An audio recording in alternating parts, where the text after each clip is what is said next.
ஆண்டவரும் உலக ரட்சகருமாகிய இயேசு கிறிஸ்துவின் இனிய நாமத்தில் யாவருக்கும் என் அன்பின் வாழ்த்துக்கள்.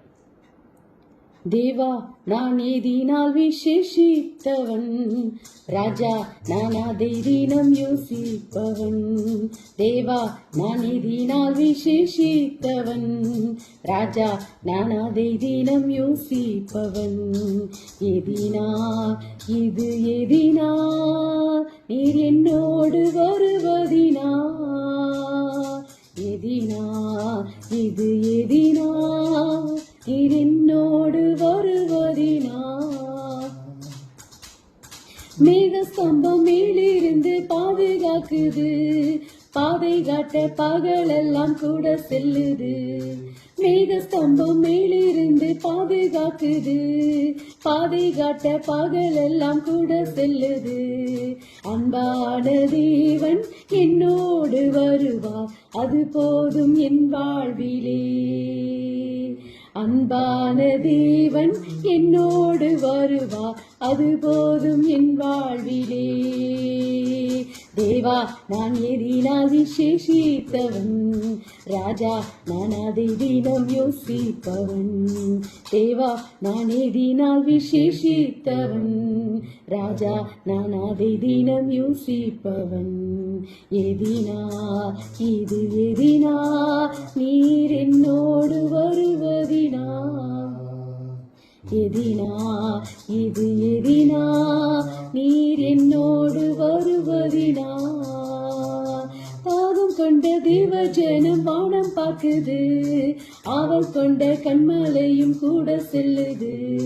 தாகம் கொண்ட தேவ ஜனம் வானம் பார்க்குது, அவள் கொண்ட கண்மலையும் கூட செல்லுது. என் ஏக்கமெல்லாம் என் தேவன் தீர்ப்பா, சந்தோஷம் நான் காணுவேன். என் ஏக்கமெல்லாம் என் தேவன் தீர்ப்பா, சந்தோஷம் நான் காணுவேன். தேவா நான் எதினால் விசேஷித்தவன், ராஜா நான் அதை தேவா நான் எதினால் விசேஷித்தவன், ராஜா நான் அதை தினம் யோசிப்பவன். எதினா இது எதினா நீர் என்னோடு வருவதினா, எதினா இது எதினா நீர் என்னோடு வருவதினா. வாழ்க்கையிலே கசப்புகள் கலந்திட்டாலும் பாசமுள்ள ஒரு மரம் கூட வருது. வாழ்க்கையிலே கசப்புகள் கலந்திட்டாலும் பாசமுள்ள ஒரு மரம் கூட வருது. மாறாவி நீரை தேனாக மாற்றும் என் நேசர் என்னோடுண்டு. ஆமென். மாறாவி நீரை தேனாக மாற்றும் என் நேசர் என்னோடுண்டு. தேவா நான் எதினால் விசேஷித்தவன், ராஜா நான் அதை தினம் யோசிப்பவன். தேவா நான் விசேஷித்தவன், ராஜா நான் அதை தினம் யோசிப்பவன். எதினா இது எதினா என்னோடு வருவதினா, எதினா இது எதினா என்னோடு வருவதினா. ஆமென்.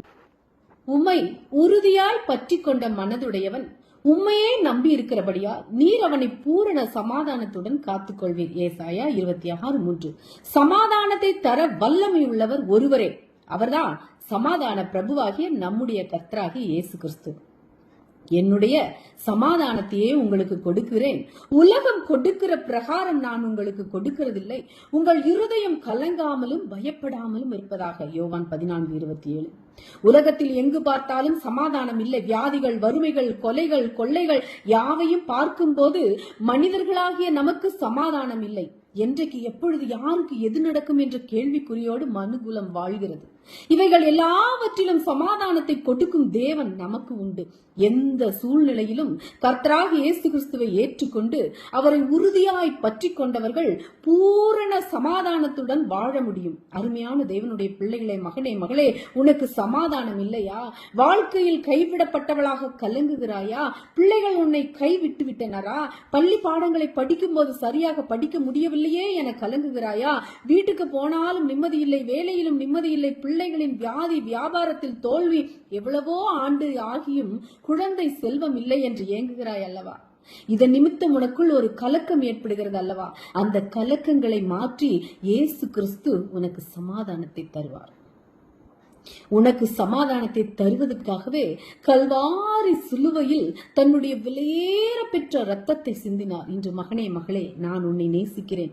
உன்னை தாயின் வயிற்றிலே நீ உருவாகும் போதே உன்னை எனக்கென்று வேறு பிரித்தேன். நீ என்னுடையவன், என்னுடையவள். எனவே இயேசு கிறிஸ்துவாகிய என்னை உன் இருதயத்தில் ஏற்றுக்கொள், நீ என்னை நம்பு என்று அழைக்கிறார். உன்னுடைய கலக்கத்தை மாற்றுவார். அருமையான தேவனுடைய பிள்ளையே, கர்த்தரிடம் உன் பாவத்தை அறிக்கை செய்து விட்டுவிடு. இனி பாவம் செய்யாதே. பாவம் செய்யும் போது நமக்கு அந்த பாவம் தற்பொழுது சிறிது சமாதானம் இருப்பது போல் காணப்படும். ஆனால் சிறிது நேரத்தில் அந்த பாவம் நமக்கு சமாதானத்தையும் சந்தோஷத்தையும் தருவதில்லை. அது நிமித்தம் நம் இருதயம் கிளேசப்படும். எனவே கர்த்தராகிய இயேசுவை விசுவாசி. நீ எப்படிப்பட்டவளாகவும் காணப்பட்டாலும் கர்த்தராகிய இயேசு உன்னை நேசிக்கிறார், உனக்கு சமாதானத்தை தருவார். நீதிமொழிகள் 14:26-27 கர்த்தருக்கு பயப்படுகிறவனுக்கு திட நம்பிக்கை உண்டு. 27 கர்த்தருக்கு பயப்படுதல் ஜீவ ஊற்று, அதனால் மரண கண்ணிக்கு தப்பலாம். நீதிமொழிகள் 8:13 சொன்ன வார்த்தையின்படி தீமையை வெறுப்பதே கர்த்தருக்கு பயப்படும் பயம். பெருமையையும் அகந்தையையும் தீய வழியையும் புரட்டு வாயையும் வெறுத்து விட வேண்டும். எபிரேயர் 12:29 நம்முடைய தேவன் பட்சிக்கிற அக்னியா இருக்கிறார் என்று இருக்கிறது. நாம் என்ன செய்தாலும் என்ன பேசினாலும் தேவனுடைய ஜீவ புஸ்தகத்தில் எழுதப்பட்டு கொண்டே இருக்கும். ஒருவரும் இதிலிருந்து தப்பித்துக் கொள்ள முடியாது. நாம் பயத்துடனும் நடுக்கத்துடனும் தேவனை சேவிக்க வேண்டும். தேவனுக்கு பயந்து ஆராதிக்க வேண்டும். இப்படி நாம் கர்த்தருக்கு பயந்து நடுக்கும் போது நாம் தெரியாமல் மரண கண்ணியில் மாட்டிக்கொண்டாலோ அல்லது சத்துரு நமக்கு வைத்த கண்ணியிலும் இருந்து கர்த்தர் நம்மை விடுவிப்பார். நீ பிசாசுக்கு எதிர்த்து நில். தேவனுக்கு முன்பாக தேவ பயத்தோடு இரு. தேவன் உன்னையும் உனக்கு உண்டான எல்லாவற்றையும் பாதுகாப்பார். உயிரோடு இருக்கும் நாளெல்லாம் ஒருவனும் உனக்கு முன்பாக எதிர்த்து நிற்பதில்லை. நான் மோசேயோடு இருந்தது போல உன்னோடும் இருப்பேன். நான் உன்னை விட்டு விலகுவதும் இல்லை, உன்னை கைவிடுவதும் இல்லை. யோசுவா 1:5 என்று தேவன் யோசுவாவுக்கு வாக்குத்தத்தம் கொடுக்கிறார். ஆதியாகமத்தில் யாக்கோபுக்கும் தேவன் இதே வார்த்தையை கொடுத்திருக்கிறார். தேவனை பற்றி கொள்ளுகிற யாவருக்கும் தேவன் கேடகமும் துணையும் தஞ்சமும் கைவிடாத தகப்பனுமாய் இருக்கிறார். நானும் கூட தேவனை பற்றி கொண்டால் போதும். தேவன் நம்மை எப்படி ஆசீர்வதிப்பார். நாம் உயிரோடு இருக்கும் நாளெல்லாம் ஏதோ ஒரு சில வருடம் மாத்திரம் இல்லை, நாம் உயிரோடு இருக்கும் நாளெல்லாம் உனக்கு முன்பாக ஒருவரும் எதிர்த்து நிற்பதில்லை. அப்படிப்பட்ட வாழ்க்கை தேவனை பற்றி கொள்ளும் போது தேவன் நமக்கு கொடுப்பார். அவர் நம்மோடு இருப்பார், நம்மை விட்டு விலகவே மாட்டார். தேவன் நம்மோடு இருந்தால் யார் நம்மை எதிர்ப்பது? நீ வேலை செய்யும் இடத்தில் கூட தேவனை உன் இருதயத்தில் போற்றி பாடு. உன் மேல் அதிகாரி பொல்லாதவராய் இருந்தால் என் தேவன் உன்னோடு இருப்பதை காண்பார், பாதுகாப்பார். தேவன் நான் உங்களை திக்கற்றவர்களாக விடேன், உங்களிடத்தில் வருவேன். யோவான் 14:18. ஒரு குடும்பத்தில் கணவனும் மனைவியும் காதலித்து திருமணம் செய்து கொண்டவர்கள். அவர்கள் குடும்பம் வித்தியாசமான பின்னணியில் இருந்தபடியால் இருவரின் உறவினரும் இவருடைய திருமணத்துக்கு சம்மதிக்கவில்லை. கணவன் நல்ல வேலையில் இருந்தார், மனைவி இல்லத்தரசியாக வீட்டை கவனித்துக் கொண்டிருந்தார்கள். அவர்களுக்கு 3 பிள்ளைகள் பிறந்தார்கள். மனைவி கணவர் இல்லாமல் எதுவும் வாங்கவோ செய்யவோ அறியாதவர்கள். எல்லாவற்றுக்கும் கணவரையே எதிர்பார்த்து வாழ்ந்து வந்தார்கள். அந்த நேரத்தில் கணவனுக்கு கூட வேலை செய்கிற ஒரு பெண்ணோடு தொடர்பு ஏற்பட்டு அந்த பெண்ணை முதல் மனைவியின் சம்மதமோ விருப்பமோ எதுவுமின்றி திருமணம் செய்து கொண்டான். மனைவிக்கு தெரிந்த போதோ என்ன செய்ய முடியும்? 2 பெற்றோரின் விருப்பமின்றி நடந்ததால் அவர்களிடம் போக முடியாத சூழ்நிலை. தனிமையாக்கப்பட்ட அந்த பெண் தன் 3 பிள்ளைகளுடன் நிராதவராக நின்றார். நான் உனக்கு என்றென்றும் துணை என்று வாக்களித்து கைப்பிடித்த கணவன் ஒரு நாள் மாறி போனால் சரி, கோர்ட்டு கேஸ் என்று போனால் ஒருவேளை பணம் கிடைக்கலாம், ஆனால் விட்டு போன கணவன் திரும்ப கிடைப்பானா? உலகத்தில் அன்பு ஒரு நாள் மாறிவிடும். யார் நம்மை தாங்குவார்கள் என்று நம்பிக்கொண்டிருக்கிறோமோ அவர்கள் நம்மை விட்டு விலகிவிடலாம். பிள்ளைகள் நம்மை வைத்து காப்பாற்றுவார்கள் என்று நம்பியிருந்த காலம் இப்போது மலையேறி கொண்டிருக்கிறது. ஏனெனில் அவர்களுடைய படிப்புக்கேற்ற வேலை வெளிநாடுகளில் கிடைத்தால் அவர்கள் அதை தேடி போய்விடுவார்கள். கேரளத்தில் பெரிய வீடுகள் யாரும் குடியிருக்க இல்லாமல் சும்மா விடப்பட்டு இருக்கிறது. சில வீடுகளில் வயதான பெற்றோர் மாத்திரம் வாழ்ந்து கொண்டிருக்கிறார்கள். ஏனென்னா பிள்ளைகள் எல்லாரும் படித்து வெளிநாடுகளில் வேலை செய்வதால் பணத்தை அனுப்பி வீடு கட்டுகிறார்கள். ஆனால் அதில் குடியிருப்பவர்கள் தான் யாரும் இல்லை. வயதான பெற்றோரும் அன்புக்காக ஏங்கிக் கொண்டிருக்கிறார்கள். அவர்களின் வயதான காலத்தில் அவர்களை தாங்குவார் யாரும் இல்லை. உலகத்தில் தெய்வங்கள் என்று 1000 பேரை சொல்லலாம், ஆனால் எந்த தெய்வமும் சொல்லவில்லை, நான் உங்களை திக்கற்றவர்களாய் விடேன் என்று. இயேசு கிறிஸ்து மாத்திரமே சொன்னார், நான் உங்களை திக்கற்றவர்களாய் விடேன் என்று. எல்லாரும் இருந்தும் நான் ஒரு அனாதையை போல் வாழ்ந்து கொண்டிருக்கிறேன் என்று சொல்கிறீர்களா? உலகில் எத்தனையோ பேர் இருந்தும் என் மேல் அன்பு செலுத்த யாருமே இல்லை என்று நினைக்கிறீர்களா? எனக்கு ஆதரவாக ஒரு வார்த்தை சொல்ல என்னை தேற்ற யாருமே இல்லை என்று கண்ணீர் விட்டுக் கொண்டிருக்கிறீர்களா? உங்களை நேசிக்கும் தேவன் ஒருவர் உண்டு. நீங்கள் அவரை காணாவிட்டாலும் நீங்கள் வடிக்கும் கண்ணீரை தம் துருத்தியில் வைத்து அதற்கு நல்ல பலனை கொடுக்கும் தேவன் ஒருவர் உண்டு. அவர்தான் சொன்னார், நான் உங்களை திக்கற்றவர்களாய் விடேன் என்று. நீங்கள் அவர் மேல் உங்கள் பாரத்தை வைத்து விடுங்கள். நீங்கள் அவரை பற்றி கொள்ளுங்கள். உலகத்தை பற்றி கொண்டால் உலகம் ஒரு நாள் நம்மை நிச்சயமாய் கைவிடும். உலகத்தார் யாரும் நிலையானவர்கள் அல்ல, ஆனால் இயேசு கிறிஸ்துவோ நேற்றும் இன்றும் என்றும் மாறாதவர். நீங்கள் பாசம் வைக்கும் மனிதர் ஒரு நாள் மாறி போகலாம். நீங்கள் நம்பினோர் ஒருவேளை கைவிடலாம். ஆனால் இயேசு கிறிஸ்து உங்களை கைவிடவே மாட்டார். ஒரு தாய் தேற்றுவது போல் அவர் உங்களை தேற்றுவார். ஒரு பள்ளி மாணவன் தன் வகுப்பில் தோல்வி அடைந்த போது அதை கேள்விப்பட்ட தகப்பன் உன்னை படிக்க வைத்ததுக்கு ஒரு கல்லை படிக்க வைத்திருக்கலாம், எவ்வளவு பணம் செலவு என்று சத்தமிட்டார். அதை கேட்ட மாணவன் கண்களில் கண்ணீர் வந்தது. நான் எதற்கும் பிரயோஜனம் இல்லையோ என்று மனம் விட்டு அழுது கொண்டிருந்த போது அவனுடைய தாய் அவன் அருகில் அமர்ந்து மார்பில் சேர்த்தணைத்து அவன் தலையை கோதிவிட்டு, மகனே, இந்த வகுப்பில் தோல்வி அடைந்து விட்டாய் என்று கவலைப்படாதே. நன்கு படிக்கும் மாணவர்கள் சில வேளைகளில் தோல்வி அடைவது சகஜம். நீ கவலைப்படாதே.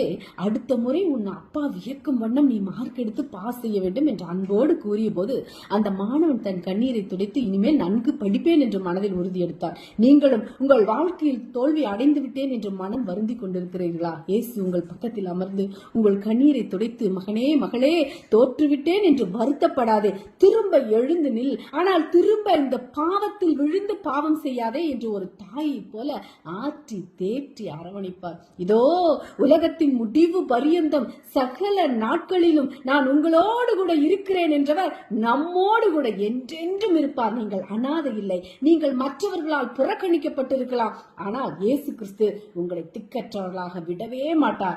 ஒரு நாளும் உங்களை கைவிட மாட்டார். கைவிடாத தேவன். ஆமென், அல்லேலூயா. தேவன் தாமே இந்த வார்த்தைகளின் மூலம் உங்களை ஆசீர்வதிப்பாராக. நீங்கள் ஆசீர்வதிக்கப்பட்டவர்கள். அல்லேலூயா. Price God. ஆண்டவரும் உலக இரட்சகருமாகிய இயேசு கிறிஸ்துவின் இனிய நாமத்தில் யாவருக்கும் என் அன்பின் வாழ்த்துக்கள். தேவா, நான் ஏதினால் விசேஷித்தவன், ராஜா நான் அதை தினம் யோசிப்பவன். தேவா, நான் ஏதினால் விசேஷித்தவன், ராஜா நான் அதை தினம் யோசிப்பவன். எதினா இது எதினா நீர் என்னோடு வருவதினா,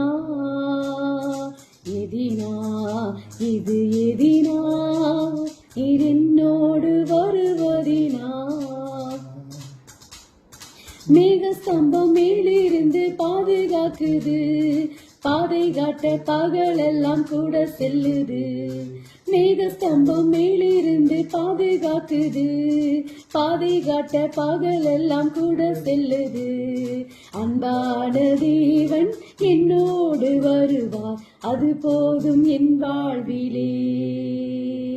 அன்பான தேவன் என்னோடு வருவார், அது போதும் என் வாழ்விலே.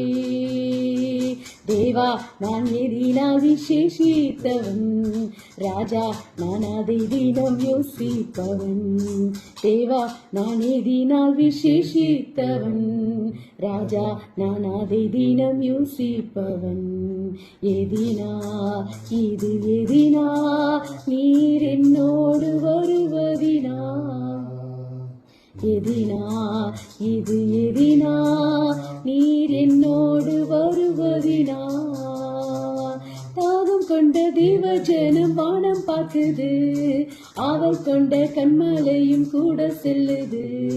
தாகம் கொண்ட தேவஜனம் வானம் பாக்குது, ஆவல் கொண்ட கண்மலையும் கூட செல்லுது. என் ஏக்கமெல்லாம் என் தேவன் தீர்ப்பா, சந்தோஷம் நான் காணுவேன். என் ஏக்கமெல்லாம் என் தேவன் தீர்ப்பா, சந்தோஷம் நான் காணுவேன். தேவா நான் எதினால் விசேஷித்தவன், ராஜா நான் அதிதி